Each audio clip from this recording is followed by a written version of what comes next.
अस्सलामुअलैकुम दोस्तों। जिन लोगों को ढीलेपन का मसला है, कमज़ोरी है, तो उन लोगों के लिए आज मैं एक ख़ास रेसिपी बताने जा रहा हूँ।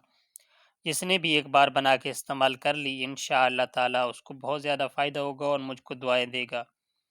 बनाने के लिए आपको दो चीज़ों की ज़रूरत है, एक प्याज की और साथ लौंगों की।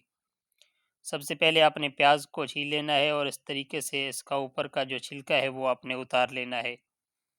उतारने के बाद दरमियान से इसे कट लगाएं और इसमें से एक नरम प्याज होता है वो आपने इसमें से निकाल लेना है। इस तरीके से ज़्यादा सफ़ेद जो होता है ये आपने निकाल लेना है, यही हमारे काम का है। और बाकी को साइड पे कर देते हैं। इसको बारीक बारीक टुकड़ों में काट लेते हैं।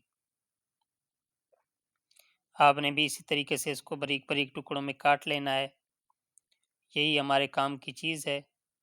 इतना इसने आपने काट लिया, ठीक है। अब आपने क्या करना है, आपने सिलेंडर जलाना है और इसके ऊपर कोई बर्तन रख के उसमें खालिस सरसों का तेल जो है वो डाल देना है।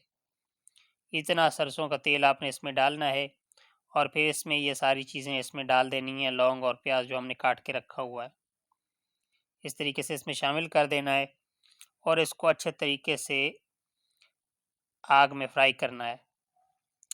जब ये इस तरीके से फ्राई हो जाए, ब्राउन हो जाए, तो आपने इसको नीचे उतार लेना है और इसमें से जो ऑयल है वो आपने अलग कर लेना है। यही हमारे काम की चीज़ है, इसको आपने अलग कर लेना है। और अब मैं बताता हूँ कि आपको इस्तेमाल किस तरीके से करना है।